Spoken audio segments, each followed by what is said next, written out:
The fertility goddess sculpture, Chiconaquil, made in the late 1400s, reflects the Aztec culture. This sculpture shows one of the many roles of women in the Aztec society and teaches about their religion. It is made of volcanic rock and painted red with sparkles in it. The goddess wore elaborate clothing and with a plain red cape. She had tassels that fell down the sides of her face, covering her ears. This fertility goddess resembled the maize goddess and the rain goddess. She had 5 flowers going across her headdress, air flares, and a jade necklace that resembled the rain goddess. She had maize in her headdress that resembled the maize goddess. She had 2 black stripes on each cheek and had a blank face. Lastly, she sat with her legs crossed and her hands resting on her legs. Women in the Aztec society had many roles similar to what the fertility goddess represents. They would have many important roles, from important religious duties to daily chores around the house.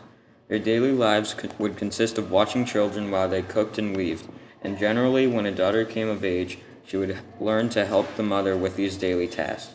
Women often cooked in the kitchen with maize, which was part of what this Chiconaquil sculpture represented, the maize goddess. The most dangerous time in a woman's life was during childbirth, and infant mortality rate at this time was very high. Both of these are reasons that the Aztec women would pray to the fertility goddess for survival for themselves and their children. Chiconaquil, the fertility goddess, had an important role in Aztec women's lives and was greatly worshipped by them.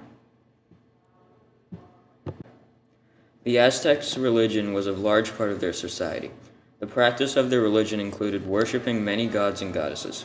Such gods and goddesses included the fertility goddess, who was one of the gods that people worshipped the most. There were many festivals held annually for the many gods. Dance routines were performed and even sacrifices were made. Gods loved sacrifices because they believed that the blood gave strength to the god, and these sacrifices took place inside large temples.